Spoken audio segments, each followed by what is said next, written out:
खौफ अगर सच्चाई का हो तो सपने क्या डराएंगे, ये डायलॉग पुष्पा 3 में जाके कनेक्ट हो रही है।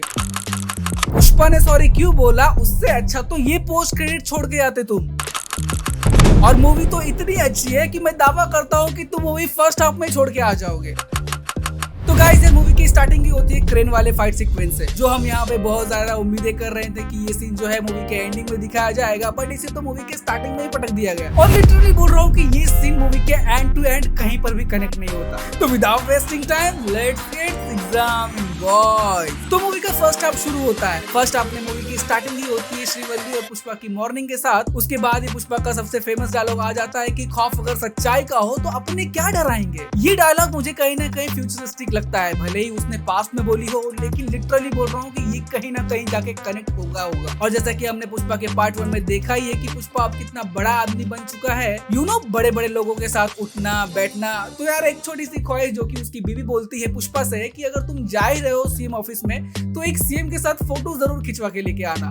मिडिल क्लास फैमिली है और उनके बड़े बड़े माइंडसेट्स। तो यहाँ पे तो पुष्पा फ्लो में हाँ बोल देता है, लेकिन असली कलेश तो यही से शुरू होता है। तो पुष्पा निकलता है एमएलए भूमि रेड्डी के साथ फोटो खिंचवाने के लिए सीएम से, पर जैसे ही पहुंचता है पुष्पा भूमि रेड्डी के साथ फोटो खिंचवाने के लिए तो सीएम मना कर देता है। यहाँ पे पुष्पा की अकड़ कि भाई यार मैंने इतने पैसे दिए और ये मेरी वजह से ही आज यहाँ पे सीएम की गद्दी पे बैठा है और मेरे साथ ही फोटो खिंचवाने के लिए मना कर रहा है। बट यहाँ पे ऑफिस के अंदर तो मामला ठंडा निकल जाता है और भूमि रेड्डी को भी लगता है कि मामला शॉर्ट आउट है, तो ज्यादा कुछ करने की जरूरत है नहीं। मूवी का सबसे इम्पैक्ट वाला सीन अगर आपको कोई लगेगा तो वो है आपको सीएम वाला सीन। और पूरा का पूरा फर्स्ट हाफ इसी चक्कर में निकाल देते हैं लोग कि पुष्पा अब इतना आगे बढ़ चुका है कि पॉलिटिशियंस भी उसका कुछ नहीं बिगाड़ सकते। वो अपने हिसाब से जब चाहे किसी को भी चेंज करवा सकता है। तो देखो फर्स्ट हाफ में स्टोरी को ना एकदम धीरे से, आहिस्ते से और बहुत ही पॉलिश के साथ पेश किया गया है। आप फर्स्ट हाफ के हर मिनट को ना लॉजिकली समझ सकते हो, लेकिन सेकंड हाफ में उतना ही गंदा अनपॉलिश करके छोड़ दिया है भाई। अभी आगे बात करते हैं सेकंड हाफ के बारे में, बट अभी फर्स्ट बात कर लेते हैं फर्स्ट हाफ के बारे में। उसके बाद पूरी की पूरी मूवी ये बात को दिखाने में लग जाती है कि पुष्पा किस तरीके से अब ब्रांड बन चुका है और उसके ब्रांड का इम्पैक्ट कहाँ जाके पड़ता है। उसी के साथ साथ हम ये बात भी जानते हैं कि पार्ट 1 में किस तरीके से पुष्पा ने सीनू रेड्डी को माल बेचना छोड़ के डायरेक्ट मुर्गन को डिलीवरी दी थी। तो बस फिर क्या,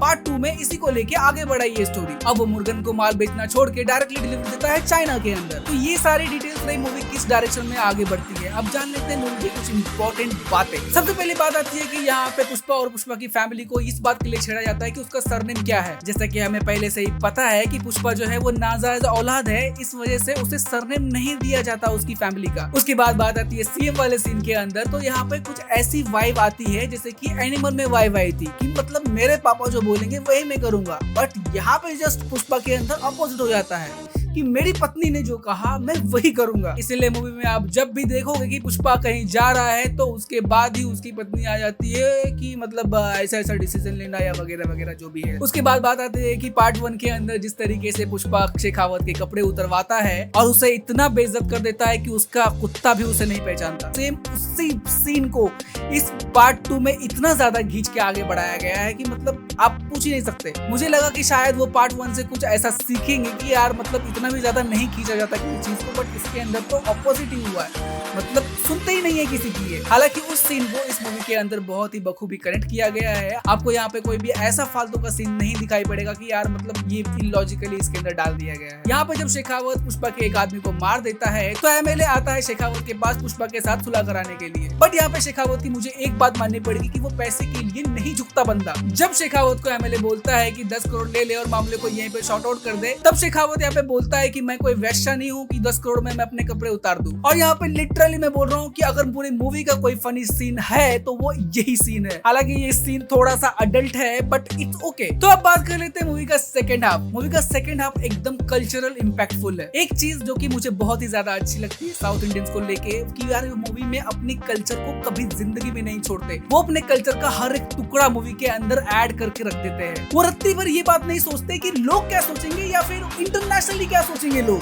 पुष्पा 2 का हर एक एक्शन सीक्वेंस पूरा का पूरा इंडियन कल्चर के ऊपर ही बेस है। जतरा का वो फाइटिंग सीक्वेंस जो कि यार अल्लू अर्जुन ने एकदम बखूबी माँ काली का रूप परफॉर्म किया है, और उस फाइटिंग सीक्वेंस में जो उन्होंने वीएफएक्स को ऐड किया गया है, लिटरली टॉप नॉच वाली फाइटिंग सीक्वेंस होती है जतरा फाइट। उसके बाद पुष्पा जो है वो शेखावत को चैलेंज दे देता है कि तू मेरा माल पकड़ के बता, और तूने अगर मेरा माल पकड़ लिया तो मैं अगले दिन से ही दिहाड़ी करना चालू कर दूंगा। यहाँ पे जो एक सीन आता है कि पुष्पा आखिरकार माल को कैसे लेके चला गया, वो सीन लिटरली वाव मोमेंट होता है। उसके बाद पुष्पा का जो लाल चंदन है वो जब बॉर्डर क्रॉस करके निकल जाता है तमिलनाडु की ओर, तब वहाँ पे जो एक सीन आता है शेखावत के साथ कि यार वो किस तरीके से सर्च कर रहा है या फिर मतलब क्या कर रहा है शेखावत, मुझे ये समझ में नहीं आ रहा है। वो सीन को लिटरली बहुत ही गंदा बनाया गया है। मतलब कि पूरा का पूरा माल निकल जाता है और शेखावत और उसकी टीम बस मुंह देखते रहते हैं, मतलब ये क्या हुआ। और जब माल बॉर्डर क्रॉस कर लेता है तब ये लोग ये वो करने लग जाते हैं। तो अब बात कर लेते हैं एंडिंग की। तो देखो एंडिंग पार्ट में पुष्पा जो है वो उसकी फैमिली का जो उसको नाम नहीं मिल रहा था या फिर उसके फादर का सरनेम नहीं मिल रहा था, तो यहाँ पे उसका भाई खुद चल के आता है और उससे गले लगाता है। हालांकि ये रियलाइज करवाने के लिए पूरा का पूरा एक हेलीकॉप्टर शॉट वेस्ट चला जाता है। मेरी नजर में तो वो वेस्ट ही है, क्योंकि वो एक्शन जो है वो कहीं से भी यार पैन इंडिया एक्शन नहीं लगता, वो मुझे कम्प्लीटली साउथ का एक्शन लगता है। अब यहाँ पे आप सोचोगे कि पोस्ट क्रेडिट सीन या मिड क्रेडिट सीन या क्या हो गया, यहाँ पे ना पोस्ट क्रेडिट सीन है ना मिड क्रेडिट सीन है। यहाँ पे मेरे ख्याल से आई गेस कि वो स्टार्टिंग का ही सीन वो